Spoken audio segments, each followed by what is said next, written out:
大家好，今日係2024年嘅9月3日啊！今日咧導讀下咧，中國有近呢10幾年咧最閃耀嘅呢個國師之稱嘅張維為教授嘅學術觀點。嗱，佢最近咧就嚟咗香港，就係出席咗香港中華出入口商會，簡稱咧官方嘅簡稱就叫中出商會啊。去咗中出嗰度咧就係發表個演講，咁啊同李家超一齊咧喺中出商會裏邊咧就係會面喎。咁李家超頒咗個獎俾佢嘅，咁啊佢個演講就係咩咧？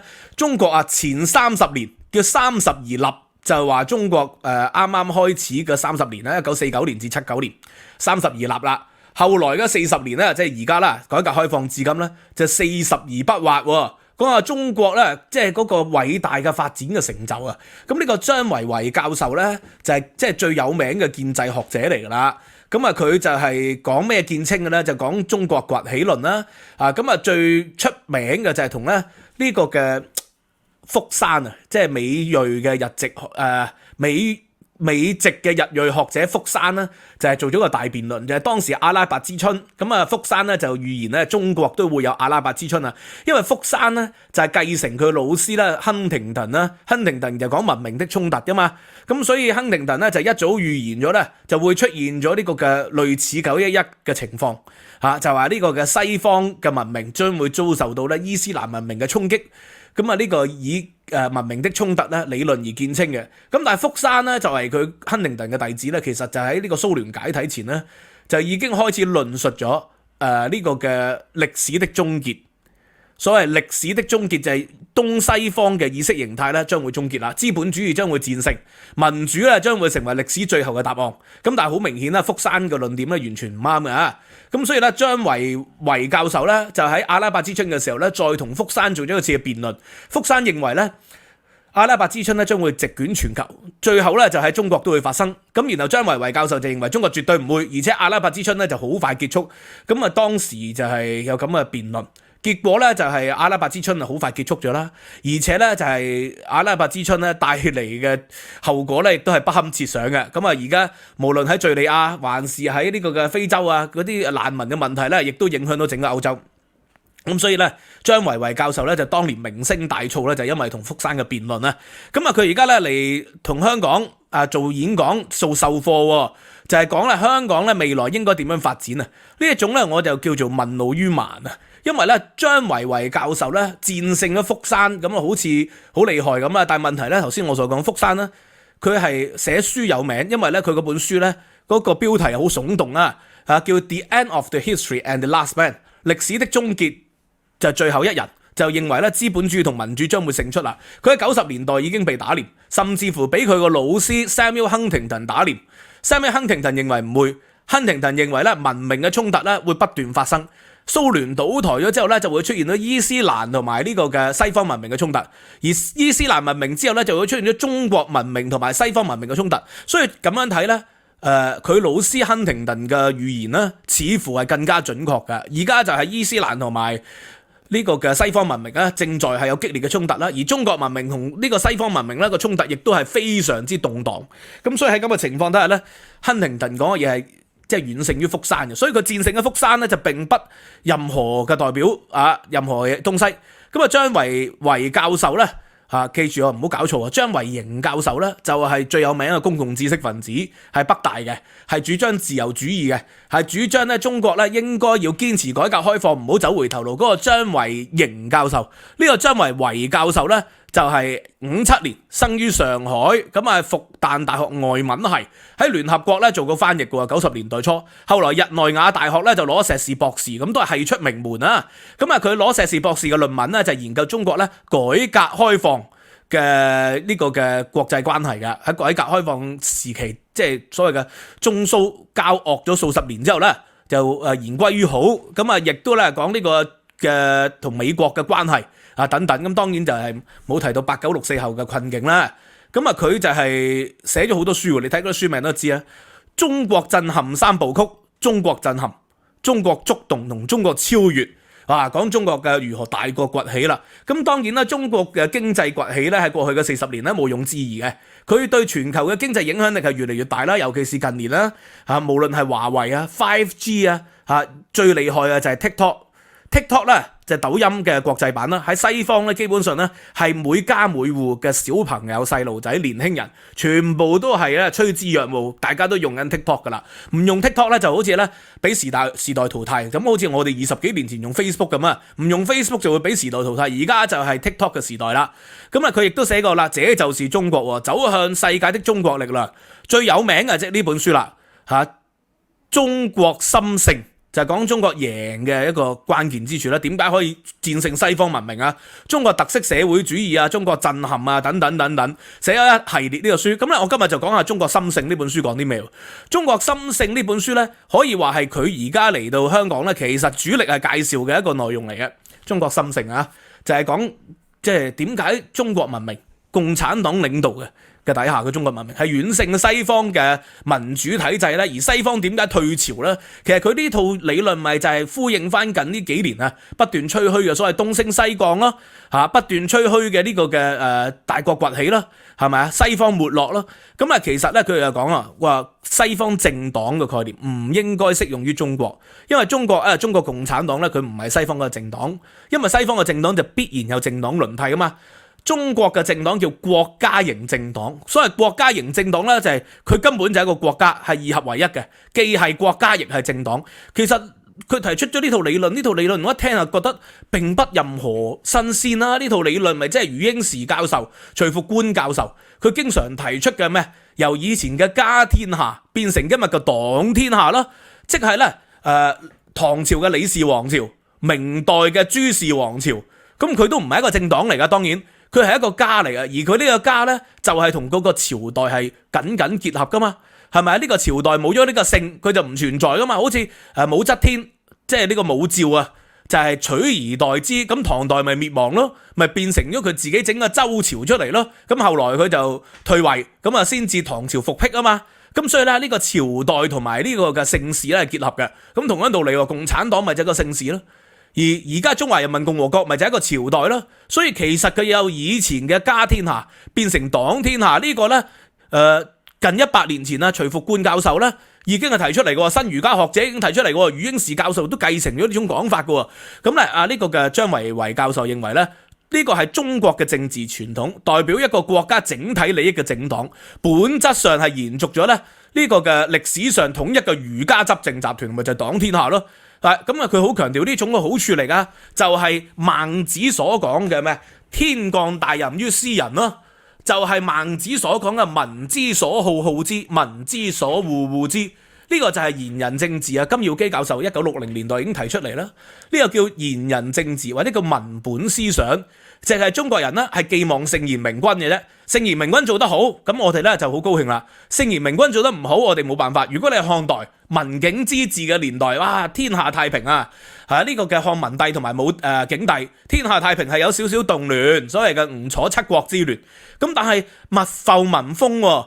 好似司馬遷喺史記話太倉之粟啊，日盈於外啊，即係國家嘅庫房咧流晒出嚟噶，唔會好似呢個嘅英國咁啊，又話有財政黑洞啊，中國咁啊有890幾萬億嘅呢個嘅外債啊，唔會噶喎，咁啊佢就係非常之好。人民啦，呢個由15而1，即係咧每種15袋米15袋粟，咁你就只交1袋粟俾政府交稅啊，就變成30而1喎。即係減稅減到咁離譜嘅，咁啊好開心啊！但係如果你生喺漢武帝嘅年代咧，哎呀，你就要咧將個仔女咧送上去當兵啦、打仗啦，就係因為點啊？佢要南征8月，北伐匈奴，然後開鑿西域啊嘛，就係要西域攞葡萄酒同埋攞呢個嘅汗血寶馬，咁你個仔咧就要上去送上戰場啦，啲女咧又點啊？又餓死於家咯。關中餓死10之2三喎，呢個咪就係賢人政治民本思想咯，就係假設人民就係要絕對服從，絕對服從咧你就冇辦法咧可以抗衡到個執政集團咯，冇辦法抗衡到執政集團啦，你就將你嘅命運完全交俾上天啦，睇下係咪聖賢明君嚟咯，好似中國咁啫嘛，如果你係生喺毛澤東嘅年代，餓死啦。係咪啊？生喺毛澤東年代餓死幾千萬人，仲整個文化大革命，一係餓死，一係就政治摧殘死。咁你生喺改革開放時代咪好彩咯？你生喺而家咧，咁你又負資產累累啦，變成呢個躺平族爛尾蛙咯。咁所以呢個咪永遠就係聽天由命咯。咁咧佢就話咧呢種咧賢人政治好啊，因為咧佢就即刻舉出例子啦。佢話德國啊納粹黨啊嗰啲所謂民主政制啊幾不堪啊嘛，選咗希特拉出嚟啊。美國咧選咗喬治布殊啊，或者即係佢就例子引咗喬治布殊啦。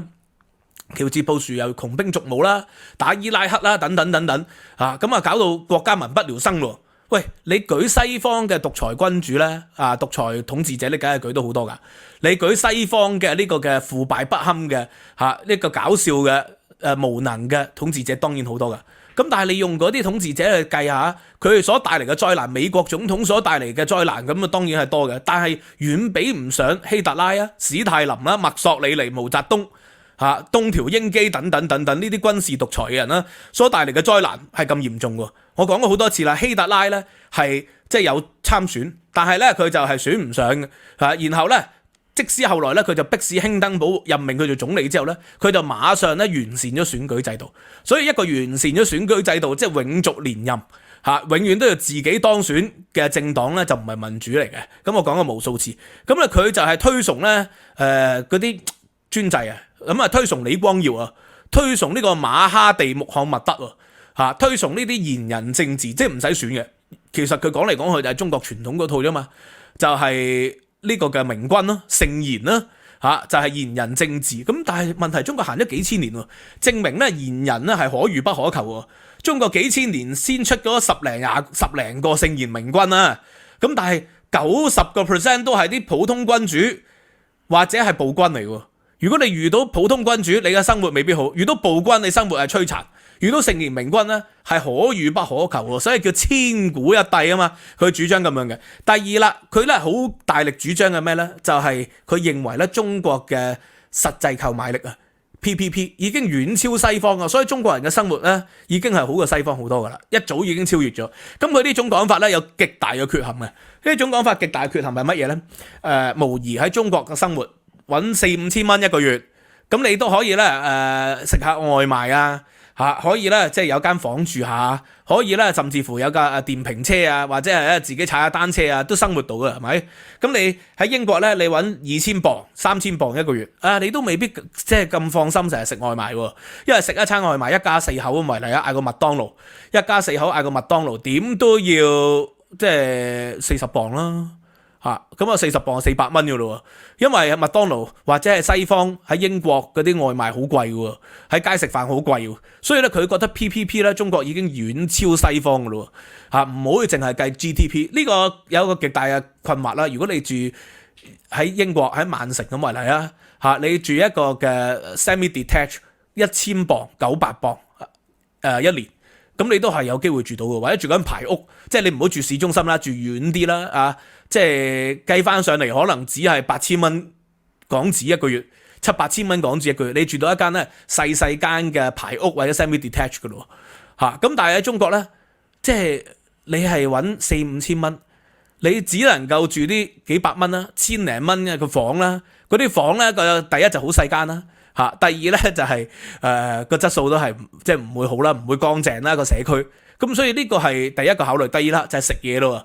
咁咧你喺中國你揾4-5千蚊，你當然可以食下小籠包啦，係咪啊？食下灌湯餃啦，可以食下呢個嘅外賣啦，食下叉燒包冇問題㗎。大包我以前學校食嘅大包都係5毫紙一個嚟啊嘛，係冇問題㗎。但係問題你會唔會考慮到呢個問題咧？就係唔係咁樣計 GDP 喎？要 Apple to Apple 喎。佢5毫紙一個包，佢用嘅麵粉係咩麵粉咧？佢個包裏邊落咗啲咩化學材料落去咧？嗰啲食材係乜嘢食材咧？個食物安全係點考慮咧？你喺英國食個包，咁你喺街求其買個包2磅，喺中國可能1蚊2蚊都買到個包噶啦。咁係即係爭10倍20倍喎。但係佢用嘅酵母係乜嘢酵母咧？咁你有冇考慮佢用嘅水係咩水咧？英國嘅自來水100% 係乾淨安全㗎。今年係出咗少少問題，有部分地區咁扣咗4分，由100分變到96分。中國係得60幾分，佢用嘅水即係唔安全㗎，係唔乾淨㗎。咁好啦，食個漢堡包啦，英國食個漢堡包咧平地都5-6磅6-7磅啦，係咪？但係用嘅肉係新鮮嘅肉嚟㗎，係乾淨嘅肉嚟㗎，甚至乎你食貴啲10零磅係有機嘅肉嚟㗎。中國咧喺10零蚊係買到個漢堡包嘅，嗰啲係可能係萬年急凍雪藏肉。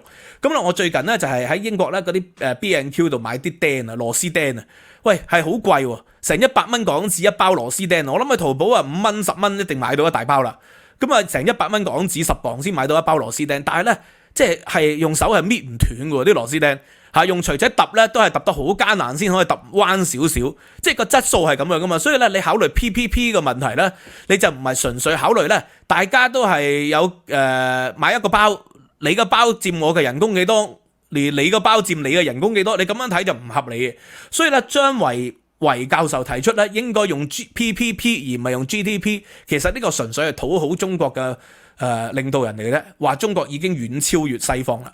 咁啊好簡單嘅，如果你喺中國你想食海鮮你想食龍蝦、小龍蝦啦，中國人好中意食麻辣小龍蝦，嗰啲龍蝦係河嘅蝦嚟，其實係唔乾淨唔衛生嘅。如果我喺美國我就可以食波士頓龍蝦啦，甚至乎我喺英國我都可以買到波士頓龍蝦。喺香港當然最好啦，全世界嘅龍蝦都買到啦。澳洲龍蝦又買到，都唔會好貴啊，都幾百蚊港紙啊買到一隻噶啦。咁呢個嘅英國買蘇格蘭龍蝦又得，係貴啲，但係即係佢個人工係負擔得起嘛。個人工係負擔得起，完全有餘喎。咁但係你係4-5千蚊一個月咧，你買一隻龍蝦就可能佔到你1/3嘅人工，1/4人工啊！買一隻呢個嘅澳龍啊，澳洲龍蝦最好食嘅啦，其實係或者係呢個北海道長腳蟹、阿拉斯加長腳蟹，你買一隻就已經佔咗你可能1/3人工噶啦。咁你英國唔同喎，你英國買一隻咁咧，你咁嘅情況可能都係佔你1/10人工、1/20人工嘅啫。咁所以考慮 PPP 呢個問題呢，佢係純粹為咗討好中國網民。咁所以我話李家超叫佢嚟香港呢，教香港人點樣去自強，點樣去揾到香港嘅出路呢，就叫問路於萬。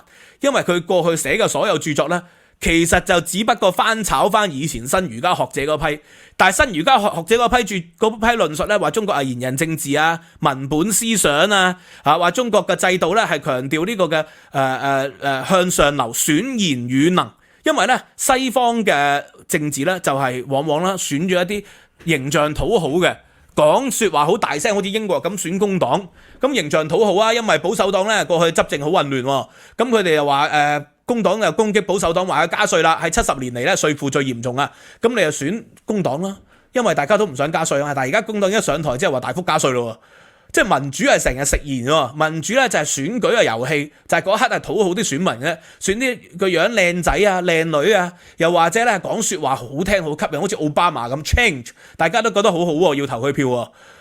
咁但係上台之後咧，大部分機會都走數嘅喎，工黨啊即刻走晒數啦，係咪？不斷加稅啦，而家不斷諗辦法，係話唔加呢個嘅 VAT， 唔加呢個嘅 income tax， 但係 capital gain 啊、學費稅啊、仲有呢個嘅council tax 啊，全部都加嘅。咁咧民主係有無數嘅壞處，但民主最大嘅好處咪你可以批評佢啊嘛。喺所謂嘅專制政體咧，佢有好多嘅好處，當然啦，你只可以讚佢。佢有壞處，你唔可以批評佢。你批評佢，好似高志海都話啦，你咁樣講唔得㗎，第二日有人揾你傾偈㗎啦，係咪？咁所以咧，當年咧新儒家學者咧就提出中國係賢人政治啊點，其實係對中國傳統文化嘅批評嚟嘅，就認為中國文化呢啲所謂賢人政治咧，佢唔係透過選舉嘅，係透過一層一層升上去嘅，一層一層升上去有咩問題啊？有問題就係因為佢嗰個績效評級咧唔係公平開放嘅，第一就會形成咗擦鞋文化，就係金耀基教授就話中國人咧就好面子，就擦鞋文化喎。形式化同埋好面子，咁所以咧喺官場咧越擦鞋得厲害嘅，越形式主義厲害嘅就會容易升級，呢種第一種。第二種就係權力嘅鬥爭。中國嘅共產黨嘅官員咧完完全全係權力鬥爭上嚟嘅。如果唔係權力鬥爭上嚟咧，你就做唔到。咁當然權力鬥爭就代表有能力先鬥爭贏啦。因為透過權力鬥爭嘅人上到台咧，佢就往往缺乏同理心喎。如果你有同理心嘅人鬥爭咧，就唔夠心狠手辣就上唔到位喎。一個缺乏同理心嘅人做領導咧，咁人民就危險噶咯。你睇下金正恩嘅權力鬥爭幾犀利，一個年輕人20零30歲嘅時候上位，就可以擺平晒所有叔父，咁係厲害到不得了啦。但係喺佢嘅治下，朝鮮人嘅生活係活得狗都不如喎。咁又如何咧？咁最大問題就係咩咧？賢人政治上到台咧，佢上台前係即使係賢人。上台初期都可以賢人，但係佢長期在位之後咧，佢就變成咗暴君。呢個係中國歷史上咧幾乎係冇辦法避免嘅定律嚟嘅嚇。咁所以張維為教授就即係都係以讚好中國、吹噓中國，從來咧就冇俾善意嘅建設批評嚇。咁呢啲人咧，你請佢嚟請教指教香港咧，佢只能夠叫你聽黨話跟黨走嚇，就唔好有獨立思考，佢只能夠咁樣教喎。總之咧，騎住呢個嘅順風車就可以咧，變成咗中國大國崛起呢個時代永垂不朽嘅一個見證人嚇，佢只會咁樣教你。咁所以問路於民嘅咁解，咁我就導讀咗張維為教授嘅一啲觀點。